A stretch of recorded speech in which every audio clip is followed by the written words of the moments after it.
Selamat bertemu kembali bersama saya dalam acara Serambi Religius. Ibu Bapa, saudari-saudara umat Allah yang terkasih dalam Yesus Kristus, dari pinggiran kota Batam, wilayah Batu Aji, Kepulauan Riau, saya menyapa dan berharap semoga semua keluarga Kristiani ataupun non-Kristiani selalu diberkati oleh Tuhan. Saudari-saudara umat Allah yang terkasih, renungan kita kali ini diambil dari Injil dan juga bacaan pertama pada hari Kamis 12 November, Pesta Wajib Santo Yosafat, seorang uskup dan martir. Baiklah, saya akan membacakan bacaan yang akan kita renungkan, yaitu dari surat Rasul Paulus kepada Filemon bab 7 ayat 1 sampai dengan 20. Saudara terkasih, aku sudah memperoleh kegembiraan besar dan kekuatan karena kasih-Mu, sebab Engkau telah menghibur hati orang-orang kudus. Karena itu, sekalipun dalam Kristus, aku bebas memerintahkan kepadamu apa yang harus engkau lakukan. Namun mengingat kasih-Mu itu, lebih baik aku memintanya kepadamu. Aku Paulus yang sudah menjadi tua dan kini dipenjarakan demi Kristus Yesus, mengajukan permintaan kepadamu mengenai anak yang kudapat selagi aku dalam penjara, yakni Onesimus.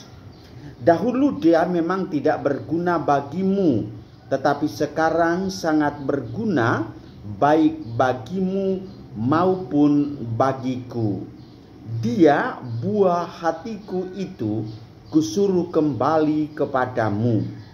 Sebenarnya aku mau menahan dia di sini sebagai gantimu untuk melayani aku selama aku dipenjarakan demi Injil. Tetapi tanpa persetujuanmu, aku tidak mau berbuat sesuatu, supaya yang baik itu kau lakukan bukan karena terpaksa, melainkan dengan sukarela. Sebab mungkin karena itulah dia dipisahkan sejenak daripadamu, supaya engkau dapat menerimanya untuk selamanya. Bukan lagi dia sebagai hamba, melainkan lebih dari itu, yaitu sebagai saudara terkasih. Bagiku ia sudah saudara, apalagi bagimu, baik secara manusiawi maupun dalam Tuhan. Kalau engkau menganggap aku temanmu seiman, terimalah dia seperti aku sendiri. Anggaplah dia sebagai teman seiman, maka terimalah dia sebagaimana engkau menerima dirimu sendiri. Saudari-saudara umat Allah yang terkasih dalam Yesus Kristus, merenungkan surat Rasul Paulus kepada Filemon kali ini memang penuh dengan keprihatinan, kesedihan, dan juga harus membutuhkan kasih sayang. Bayangkan saja saudari-saudaraku yang terkasih, Rasul Paulus ketika dia dipenjarakan hanya karena pewartaannya demi Injil, dia mengalami suatu hal yang luar biasa. Karena bagi dia hidup adalah Kristus, maka dia dipenjarakan pun demi Kristus tidak masalah. Tetapi dia sangat berharap supaya anaknya yang dihasilkan oleh relasi dia dengan sang istri itu, baiklah dia diterima dipelihara, dan dijaga.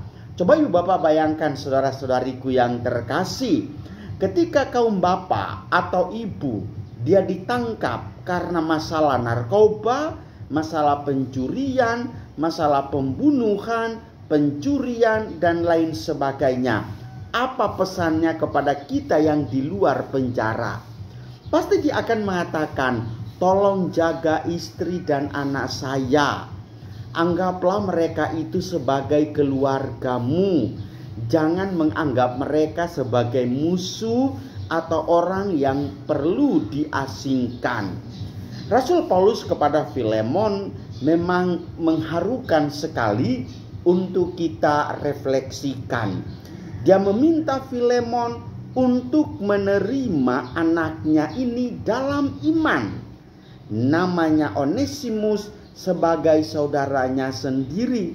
Kalau kita meminta seseorang untuk menerima kita, anggaplah saja bahwa anggaplah ini sebagai saudara seiman. Sehingga dengan demikian tidak ada kesulitan ketika kita menerima seseorang itu. Apalagi kalau orang yang bersangkutan akan mengambil bagian di dalam karya perutusan kita. Niat baik dan perhatian yang tinggi amat diperlukan, sehingga dapat terbangun suatu iklim kerjasama yang harmonis dan saling mendukung satu sama lain. Tetapi kalau seandainya kita melihat saudara kita ketika dia mengalami kemalangan, entah karena dia menegakkan kebenaran, entah karena dia mempertahankan keadilan, lihat saja Rasul Paulus. Demi nama Tuhan Yesus dia rela dipenjarakan. Lalu kita menganggap saudaranya, keluarganya sebagai orang yang diasingkan karena bapak keluarganya dipenjarakan karena mencuri ayam 1 ekor.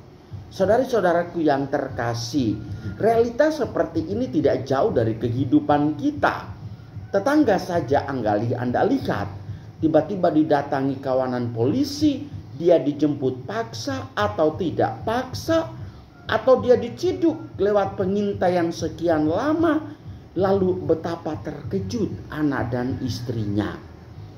Lalu kepada kita sekali lagi, tanggung jawab profetis kita adalah, pertama, terimalah dia. Kalau memang dia itu seiman, persis seperti Paulus dalam himbauan kepada Filemon, terimalah dia sebagai saudara seimanmu.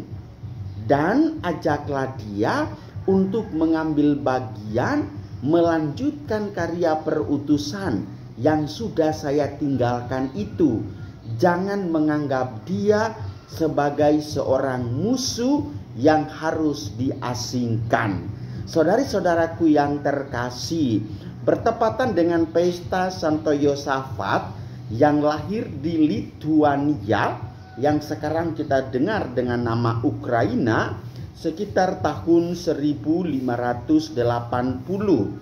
Dan beliau dalam peringatan 3 abad kemartirannya, Paus Pius ke-11 menulis ensiklik Ecclesiam Dei yang antara lain berkata, betapa besar pujian harus disampaikan kepada kebesaran Uskup Agung Polotsk, yaitu Bapak Monsinyur Yosafat.